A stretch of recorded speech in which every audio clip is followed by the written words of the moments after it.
अगर गौर करें तो पिछले साल से ही एक पैटर्न सामने आ रहा है कि जब जब रूस, भारत और चीन की मीटिंग होती है तब तब अमेरिका के लिए कोई न कोई खराब खबर निकलती है।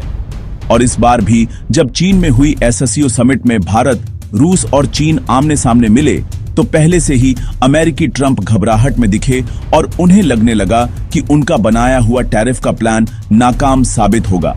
साथ ही उनके डॉलर को लेकर जो तमाम कोशिशें हो रही थीं, वे भी असफल हो सकती हैं। और दोस्तों, अमेरिका का यह डर अब पूरी तरह सच भी साबित हो गया, क्योंकि अमेरिकी डॉलर की हालत खस्ता हो गई है। सबसे बड़ी अपडेट यह है कि 30 साल बाद दुनिया के सेंट्रल बैंकों के पास सोना अमेरिकी ट्रेजरी बॉन्ड से ज्यादा हो गया है।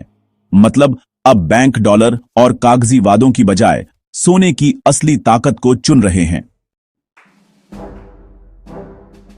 क्योंकि एक ओर पुतिन ने चीन से सीधे प्रोटोकॉल तोड़े और दूसरी ओर डी-डॉलराइजेशन की चाल साफ नजर आई। इस दौड़ में भारत भी बिल्कुल पीछे नहीं है, क्योंकि भारत में अमेरिकी ट्रेजरी बॉन्ड्स की होल्डिंग घट रही है और गोल्ड रिजर्व्स बढ़ रहे हैं। अब चलिए विस्तार से समझते हैं कि इन घटनाओं का क्या अर्थ निकल रहा है। लेकिन आगे बढ़ने से पहले वीडियो को लाइक करिए और चैनल को सब्सक्राइब करना ना भूलिए, क्योंकि अब सोने का जमाना दोबारा लौट आया है।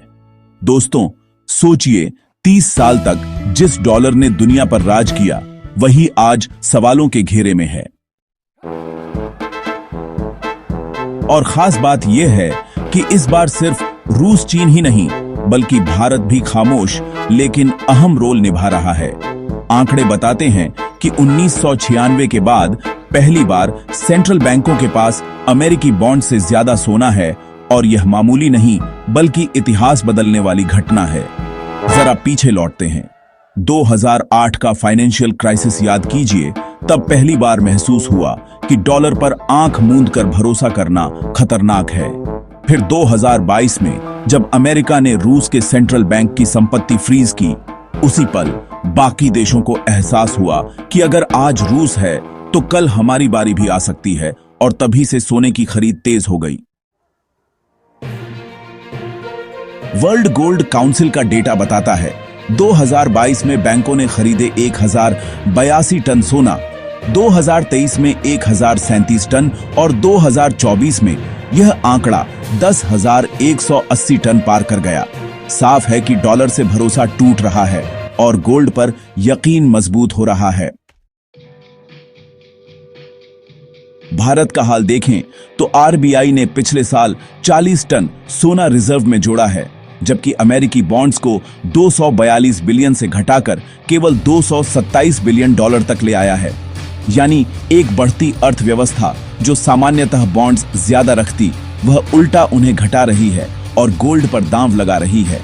यह कदम भारत की लंबी रणनीति का हिस्सा है, और यह अकेले भारत ही नहीं बल्कि ग्लोबल साउथ के ज्यादातर सेंट्रल बैंकों ने भी डॉलर एसेट्स घटाए और गोल्ड बढ़ाया है। यानी एक खामोश लेकिन मजबूत आंदोलन चल रहा है, जिसे कहते हैं साइलेंट डी-डॉलराइजेशन। अब सवाल यह है कि यह धीमी चाल कब तेज होगी और कौन सा पल डॉलर की नींव हिला देगा। दोस्तों, सोने का दौर लौटने की बात हवा नहीं बल्कि ठोस तथ्यों पर आधारित है।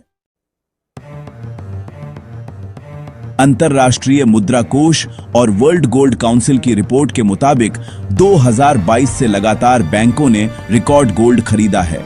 सिर्फ 2022 में ही करीब 10,136 टन सोना खरीदा गया, जो पिछले 55 साल का सबसे बड़ा आंकड़ा था।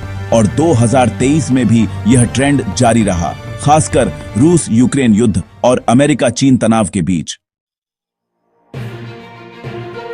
यानी अब स्पष्ट है कि दुनिया डॉलर से दूरी बना रही है और सोने को अपनी सुरक्षा मान रही है।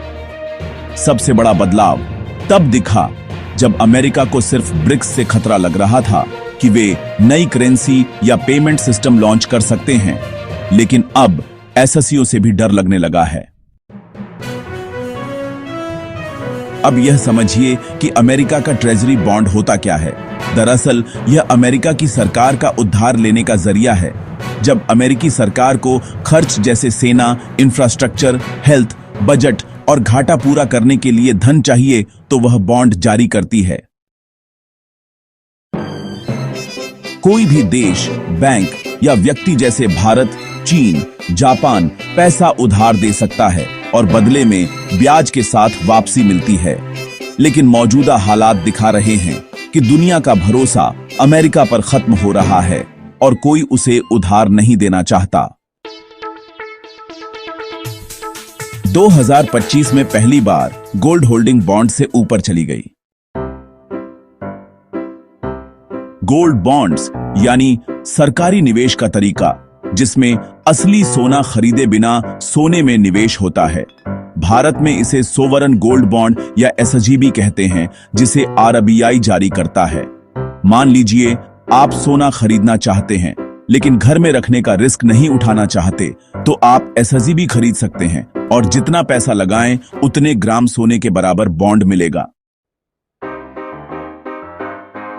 पश्चिमी देशों को सबसे ज्यादा यह बात चुभ रही है कि एससीओ समिट में पुतिन ने सीधे तौर पर यूक्रेन युद्ध के लिए नाटो और वेस्टर्न देशों को जिम्मेदार ठहराया। इससे साफ है कि अब वेस्ट को एहसास हो चुका है कि न तो ट्रांजैक्शन सिस्टम पर उनका दबदबा रहेगा और न ही देशों को भिड़ाकर हथियार बेचने की उनकी रणनीति चलेगी।